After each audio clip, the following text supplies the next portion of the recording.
एक भारत श्रेष्ठ भारत की अवधारणा को बल प्रदान करने के लिए प्रधानमंत्री श्री नरेंद्र मोदी ने काशी तमिल संगमम की परिकल्पना की और इसको साकार करने के लिए वाराणसी में पहले काशी तमिल संगमम की शुरुआत हुई।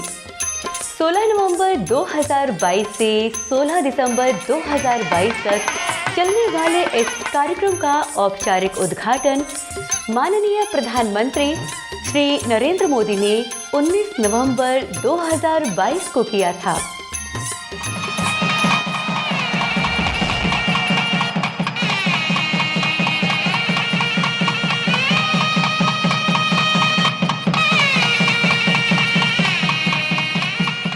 वणक्कम काशी, वणक्कम तमिलनाडु। देवी और सज्जनों, विश्व के सबसे प्राचीन जीवन शहर काशी की पावन धरती पर आप सभी को देखकर आज मन बहुत ही प्रसन्न हो गया, बहुत ही अच्छा लग रहा है।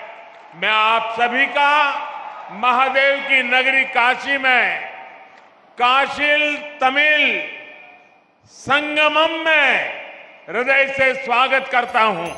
सांस्कृतिक और शैक्षणिक आदान प्रदान के साथ साथ विभिन्न आयोजन भी किए गए थे। उत्तर और दक्षिण को एक सूत्र में पिरोने वाले सांस्कृतिक और आध्यात्मिक विविधता को समेटे इस कार्यक्रम का दूसरी बार आयोजन 17 दिसंबर 2023 से 30 दिसंबर 2023 तक हुआ था। तमिल कैलेंडर के अनुसार ये मार्गली का वो पवित्र महीना होता है जब सभी मंदिर सूर्योदय से पहले खुलते हैं और लोग पवित्र नदियों में डुबकी लगाते हैं। इस संगमम में आने वाले प्रतिनिधियों को सांस्कृतिक आयोजनों के अलावा बाबा काशी विश्वनाथ के साथ अयोध्या और प्रयागराज का भ्रमण भी कराया गया था। 15 दिनों के इस अवधि में साहित्य, कला, योग, आधुनिक नवाचार, अकादमिक आदान प्रदान और सेमिनार तथा नमो घाट पर सांस्कृतिक आयोजन भी किया गया था। एक भारत श्रेष्ठ भारत की असीम शक्ति को संजोए काशी तमिल संगमम के तीसरे संस्करण का शुभारंभ 15 फरवरी को नमो घाट पर माननीय मुख्यमंत्री श्री योगी आदित्यनाथ तथा मुख्य अतिथि श्री धर्मेंद्र प्रधान शिक्षा मंत्री भारत सरकार द्वारा किया गया।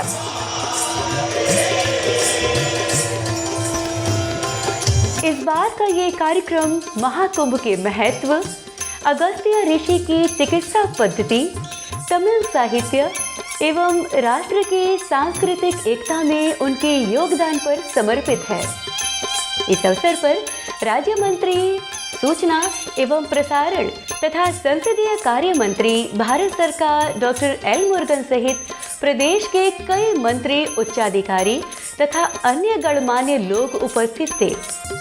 डॉक्टर एल मुरुगन ने सभी अतिथियों को स्मृति चिन्ह एवं अंग वस्त्र प्रदान कर सम्मानित किया।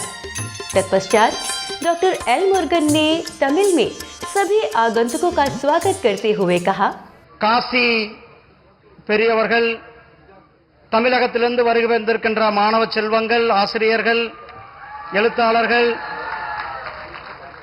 பாரதியார் குடும்பத்தை சார்ந்தவர்கள், உங்கள் அனைவருக்கும் என்னுடைய அன்பு கலந்த மாலை வணக்கத்தை தெரிவித்துக் கொண்டு, பிறவிப் பெருங்கடல் நீந்துவார் நீந்தார் இறைவன் அடி சேராதார். இது திருவள்ளுவர் அவர்களுடைய திருக்குறள்.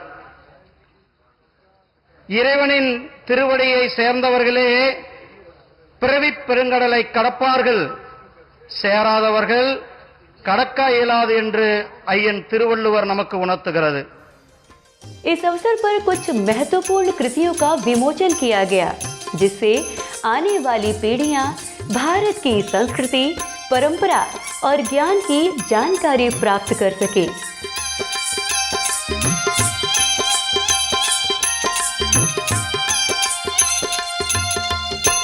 दक्षिण भारतीय कलाकारों द्वारा वहां के लोक संगीत की मनमोहक प्रस्तुति ने उपस्थित जनों को भाव विभोर कर दिया।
कलाकारों की शानदार प्रस्तुति के पश्चात शिक्षा मंत्री भारत सरकार श्री धर्मेंद्र प्रधान ने जय मां गंगे और हर हर महादेव के साथ अपने उद्बोधन की शुरुआत की।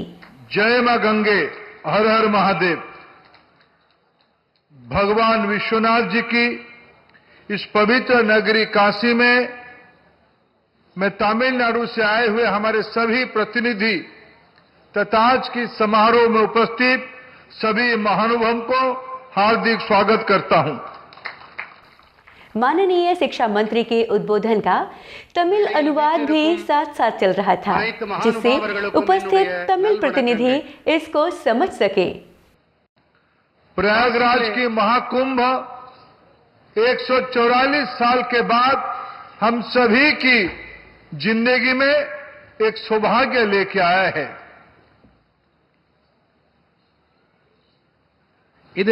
இந்த காசியிலே நாம் இருப்பது இது மிகப்பெரிய நற்பேராகும்।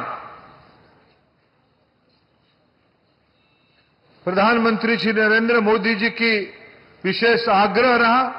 उन्होंने माननीय मुख्यमंत्री योगी आदित्यनाथ जी को और मेरे को दायित्व दिया, इस बार की काशी तमिल संगमम जब होगा इन सभी अतिथियों को कुंभ की दर्शन कराने का अवसर दिया जाए, उनको कुंभ क्षेत्र में रहने का सुविधा किया जाए, ऐसा विशेष रुचि माननीय प्रधानमंत्री जी ने ही लिया था। மாண்புமிகு பாரத பிரதமர் நரேந்திர மோடி அவர்கள் இந்த முறை உத்தரப்பிரதேசத்தின் முதலமைச்சர் மாண்புமிகு யோகி ஆதித்யநாத் அவர்களிடமும் என்னிடத்திலும் குறிப்பாக இந்த வேளையிலே காசி தமிழ் சங்கமத்தை நடத்த வேண்டும் என்று ஏன் கேட்டுக்கொண்டார் என்றால் 144 ஆண்டுகளுக்கு ஒருமுறை நடக்கக்கூடிய பிரயாகராஜிலே நடந்து கொண்டிருக்கக்கூடிய இந்த மகா கும்ப மேளாவில் அவர்கள் தீர்த்தமாட வேண்டும், அயோத்திக்கு செல்ல வேண்டும், கூடவே பாபா விஸ்வநாதரையும் தரிசிக்க வேண்டும் என்று வேண்டி விரும்பி கேட்டுக்கொண்டதனால்தான் இப்பொழுது நம்முடைய தமிழ்நாட்டிலிருந்து வந்திருக்கக்கூடிய நம்முடைய சிறப்பு விருந்தினர்கள் இந்த தமிழ் சங்கமம் 3வது பதிப்பிலே கலந்து கொண்டிருக்கிறீர்கள்। ये सुखद संजोग है, काशी तमिल संगमम के तीसरा संस्करण भी काशी बाबा विश्वनाथ की दर्शन, प्रयागराज में महाकुंभ में स्नान के अवसर और पहली बार ये हो रहा है पवित्र राम जन्मभूमि में भव्य मंदिर के बाद ये पहला ही काशी तमिल संगमम आयोजन किया जा रहा है। कार्यक्रम को संबोधित करते हुए मुख्यमंत्री योगी आदित्यनाथ ने कहा कि ये कार्यक्रम प्रधानमंत्री जी के विजन एक भारत श्रेष्ठ भारत को आगे बढ़ाने के उस महायज्ञ का एक हिस्सा है। लगातार तीसरी बार काशी तमिल संगमम का एक कार्यक्रम बाबा विश्वनाथ के इस पावन धरा पर यहां पर आज शुभारंभ हो रहा है। ये हम सब के लिए एक भारत श्रेष्ठ भारत के प्रधानमंत्री मोदी जी के विजन को आगे बढ़ाने के उस महायज्ञ का भाग है। इस अवसर पर तमिलनाडु से काशी में पधारे समाज जीवन के अलग अलग क्षेत्र में योगदान देने वाले आप सभी महानुभावों का मैं प्रदेश सरकार की ओर से, काशी वासियों की ओर से और देश के यशस्वी प्रधानमंत्री आदरणीय श्री नरेंद्र मोदी जी की ओर से आप सबका मैं हृदय से स्वागत करता हूं, अभिनंदन करता हूं। सचमुच ये आयोजन हमारे लिए इसलिए भी महत्वपूर्ण है, यद्यपि पहले 2 संस्करण काशी तमिल संगम के पवित्र कार्तिक मास में आयोजित हुए थे। उसकी अपनी महत्ता है, लेकिन तृतीय संस्करण इसलिए महत्वपूर्ण हो जाता है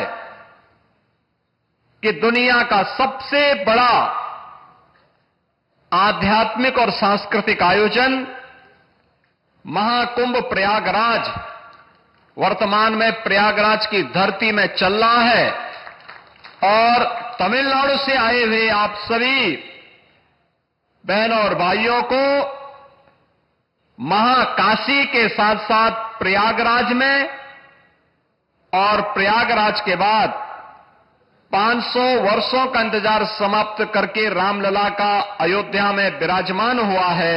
अयोध्या की धरती पर भी दर्शन करने का सौभाग्य प्राप्त होगा। प्रधानमंत्री मोदी जी के विजन को ध्यान में रख करके हमारी सरकार ने जिस कार्यक्रम को आगे बढ़ाया, आज उसका परिणाम है कि महाकुंभ प्रयागराज में लगभग 51 करोड़ श्रद्धालुओं ने मां गंगा, मां यमुना और मां सरस्वती की त्रिवेणी में आस्था की पावन डुबकी लगा करके भारत की आस्था को भारत की एकता के संदेश के साथ जोड़ने का काम किया है। और यह संदेश कि जहां जाति का भेद नहीं, पार्टी का भेद नहीं, क्षेत्र का भेद नहीं, एक भारत श्रेष्ठ भारत की परिकल्पना को लेकर के हर हर गंगे का उद्घोष करते हुए, मां गंगा का आशीर्वाद लेते हुए हर श्रद्धालु देश के अलग अलग कोने से आकर के आस्था की डुबकी लगा रहा है। इससे बड़ा आयोजन दुनिया के अंदर कहीं नहीं हुआ है। मुख्यमंत्री के उद्बोधन के पश्चात उपस्थित कलाकारों के समूह द्वारा लोक नृत्य की प्रस्तुति दी गई।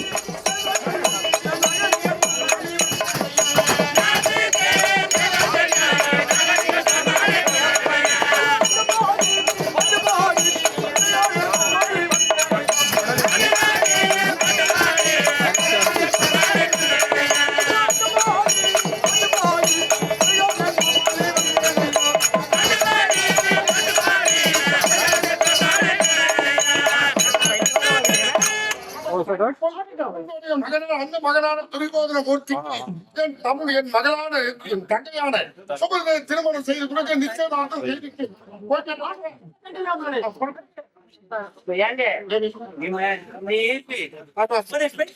திருமணம் முடிக்கணும் நாம. அதனால பெண்ணை காக்காம திருமணம் செய்யக்கூடாது. ஓ நிச்சயம் செய்தால் அந்த பெண்ணான மனிதனை கண்டா கருத்திருக்கும். कार्यक्रम के मंच पर पधारने से पहले माननीय मुख्यमंत्री एवं श्री धर्मेंद्र प्रधान ने उपस्थित प्रतिनिधियों से बातचीत की एवं उनके साथ फोटो सेशन भी करवाया।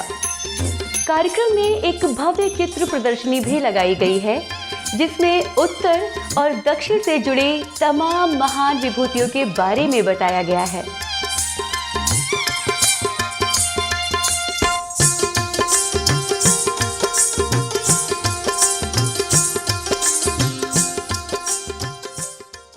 यहाँ काशी तमिल संगमम के लिए हम 200 प्रतिनिधियाँ इधर आए। ये बहुत महत्व उत्सव है। इसके लिए हम हमारे गवर्नमेंट ऑफ इंडिया को हम धन्यवाद करते हैं, क्योंकि ऐसा कुंभ मेला समय हम अकेले इधर आने असमर्थ है, लेकिन इस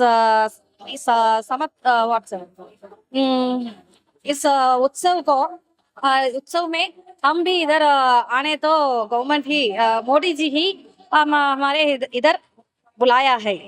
वी आर वेरी हैप्पी।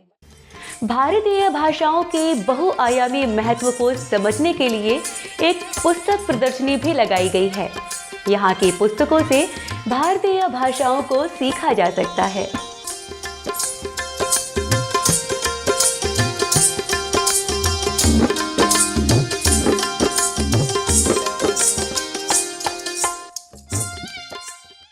ये हम लोग को फ्री में दिया गया है ताकि हम इसको पढ़ सके और तमिल का जो इतिहास है उसके बारे में भी जान सके। यह कार्यक्रम एक बहुत ही अच्छा है। जैसे हम लोग उत्तर भारत के हैं तो दक्षिण भारत के बारे में नहीं जान पाते हैं, तो इस कार्यक्रम के वजह से हम उनको समझ पाएंगे और वो हम लोग को समझ पाएंगे। दोनों प्रदेशों के हस्तकला और खाने के स्टॉल भी लगाए गए हैं, जिससे प्रतिनिधि यहाँ के खान पान और हस्तकला की जानकारी प्राप्त कर सके।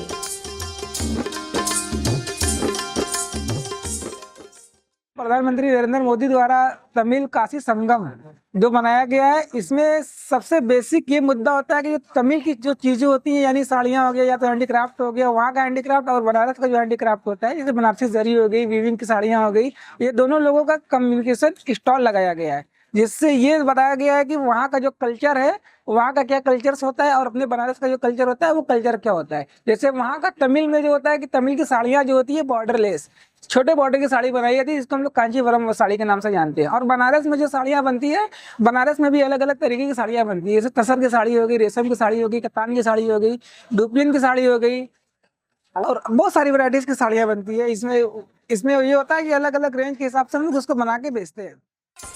काशी हिंदू विश्वविद्यालय के ओमकारनाथ ठाकुर प्रेक्षागृह में एक एकेडमिक सेशन का आयोजन किया गया था।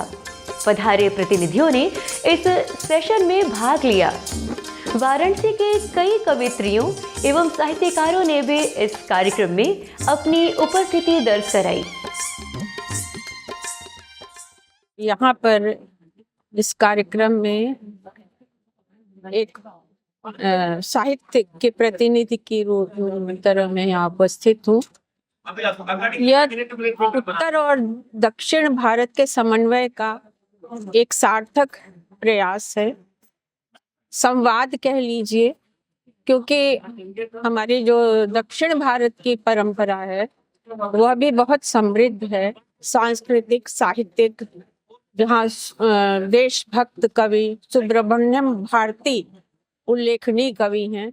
यहाँ मैं देख रही हूँ कि काफ़ी हम लोगों का इंटरेक्शन जो हो रहा है, जो हमारे तमिल साथी आए हुए हैं उन लोगों के साथ, जो विद्यार्थी है वो उनके साथ भी हम लोग काफ़ी बातचीत कर रहे हैं, जिससे ये महसूस हो रहा है कि बहुत कुछ वहाँ की संस्कृति हम जान सकते हैं, जान पा रहे हैं, और हम हमारी संस्कृति से वो भी लाभ उठा पा रहे हैं। इस क्षेत्र में जो ये प्रयास है, ये फेज 3 है, जब ये यहाँ पर काशी जैसे महाकुंभ की जगह ये आयोजन हो रहा है। IIT BHU में भ्रमण के दौरान प्रतिनिधियों ने वहां बनाए गए जिम का भी प्रयोग किया। ये काशी तमिल संगम 3.0 के लिए आया। हम इधर आके ज्यादा कुछ मिला है, हमने इतना सोचा भी नहीं है। यूजुअली रामेश्वरम से काशी आता है, काशी टू रामेश्वरम आता है, बट इधर आके हमका रामेश्वरम जैसे भी फील आया। हम उधर कावेरी माता का सेलिब्रेट करते हैं, इधर गंगा माता का भी सेलिब्रेट किया। हम आया, गंगा में नगाया, काशी विश्वनाथ को देखा है, विशालाक्षी माता को देखा है, भी बनारस यूनिवर्सिटी आया, यूनिवर्सिटी का भी देखा है, हमका अच्छा फील मिला है।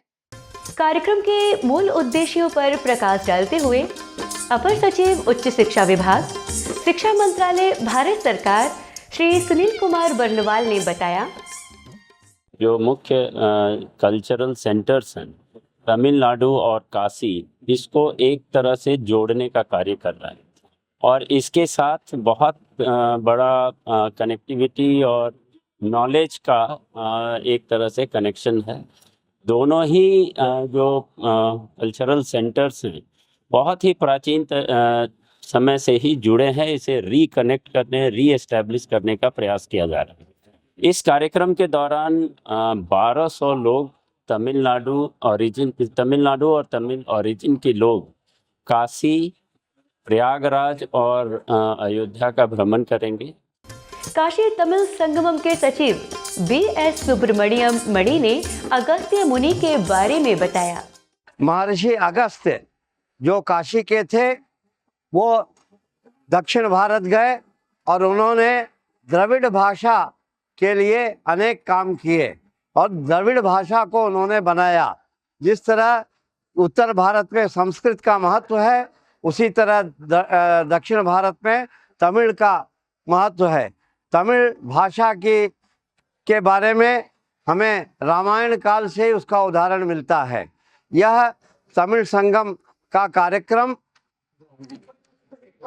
जो हमारे नरेंद्र मोदी जी, भारत के प्रधानमंत्री जी के द्वारा जो संकल्पित 2 वर्ष के पूर्व किया गया था, उसका यहाँ निरंतर यह उस कार्य के लिए आगे कार्य हो रहा है। केंद्र सरकार के मानव संसाधन विकास मंत्रालय के मंच से वाराणसी के जिलाधिकारी ने कहा, काशी तमिल संगमम जो तीसरा कार्यक्रम है उसकी शुभारंभ कल माननीय मुख्यमंत्री जी, माननीय केंद्रीय मंत्री जी धर्मेंद्र प्रधान जी और श्री एल मुरुगन जी के उपस्थिति में इसकी शुभारंभ हुई थी।